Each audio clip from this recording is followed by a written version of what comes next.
Deixa eu te perguntar uma coisa sobre isso que você... Eu entendo que seja uma via de duas mãos.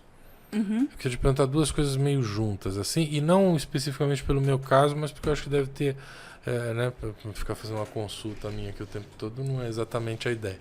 Mas assim, quando eu te digo que eu tenho essa coisa de não dormir, e que muita gente pode ter depressão, pode ter não sei o quê. Apesar de ser uma via de duas mãos, quando eu te conto isso, você tende a pensar assim, ele não dorme porque ele come mal, ou ele come mal, por isso não dorme. Você entende o que você Existe uma sente, via de assim? duas mãos para isso Sim, também, sim. né? O que acontece?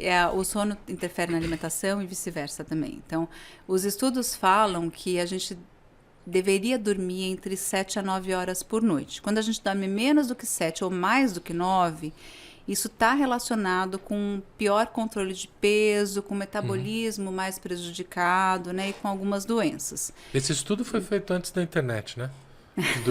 Dormir 9 E antes horas. da pandemia, né? Foi antes da internet, antes de Antes das inventarem, séries, né? né? E tudo mais.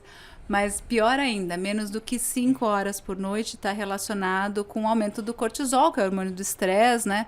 E também com mais tendência a descontrole na alimentação, principalmente pelo consumo de alimentos ricos em carboidratos. Então, quem dorme menos tem mais tendência a ficar mais estressado e ter excessos alimentares, principalmente pelo consumo de carboidratos. Vira um E círculo.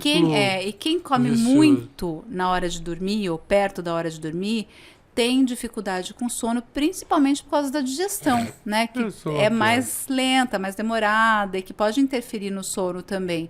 Então, como tudo, que tudo se entrelaça no nosso corpo. A gente não pode ver o nosso corpo como uma coisa só, como uma função só. É tanta coisa junto, né?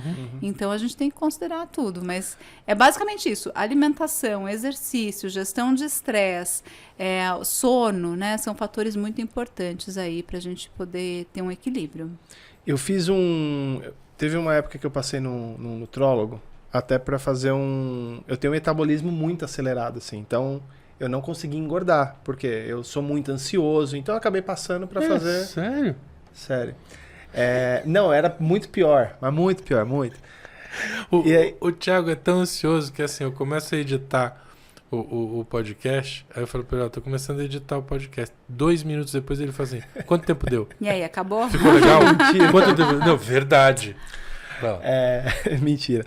Aí, então assim, fiz uma bateria de exames, tudo, e ele passou uma dieta de engorda, né? Vamos dizer assim. E, então, eu fazia, se não me engano, 5 ou 6 refeições, né? Como era para hipertrofia, ele passou uma dieta, tipo, come muito, né? E assim, foi difícil no começo para você ingerir tanto. Chegou uma época que eu tava comendo um pouco mais que meio saco de macarrão por noite. Você tem o telefone desse cara? Tem. E qual que é a minha dúvida, assim? A informação que eu tive foi, olha, como é um tratamento para hipertrofia, coma bastante desde que tenha esse conjunto de alimentos. E tem outros casos, por exemplo, de um conhecido, que ele faz uma dieta, só que ele pesa a gramatura para ficar redondaça. E ele também quer fazer hipertrofia. Você vê que assim, tem alguma relação na quantidade certa ou desde que coma a comida adequada, pode comer numa maior quantidade, entendeu? O que acontece? O nosso organismo, teoricamente, se regula sozinho, né? A gente estava conversando sobre isso antes, e o que acontece? A gente tem influências externas, né, no nosso comportamento alimentar. Normalmente, o nosso organismo deveria saber a hora de parar, né? Então, a gente fica saciado, a gente tem um mecanismo interno de fome e saciedade. Então, a gente deveria começar a comer quando a gente sente fome, deveria parar de comer quando a gente está saciado. Então, a gente não precisa, teoricamente, desse controle, pesagem e tudo mais. Mas é muito comum essa influência externa, né? Externa e das emoções e da nossa criação, né? A gente está acostumado a ver o alimento não só como fonte de nutriente, né? Ele é fonte de prazer, ele pode ser uma fonte de consolo, inclusive.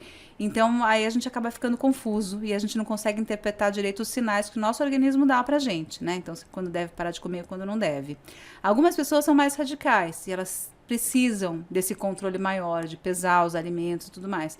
Não existe necessidade, a gente pode controlar por porções. Então, come, sei lá, X colheres de sopa, ou meio prato, alguma coisa assim.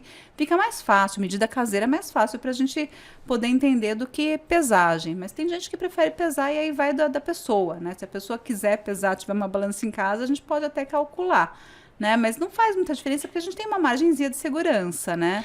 E até a minha pergunta, ela é direcionada porque a pessoa acaba ficando neurótica com isso. Sim, fica. Né? Isso então, pode virar um problema. Eu quando fiz regimes assim, ficava mesmo, pirava.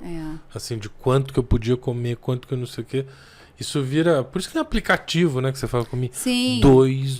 Mas isso pode ser prejudicial para a pessoa e para a relação dela com a comida mesmo. Porque ela pode até ficar antissocial, ela deixa de fazer outras coisas, ela fica pensando muito nisso, né? Fica planejando demais a alimentação e ela não vive quase, né? Tem muita gente que tem uma certa dificuldade aí, né? No manejo da alimentação por causa disso. Então, o ideal é ser um pouco menos restritivo, um pouco menos radical. Quando fazia regime, eu deixava, por exemplo, de comer.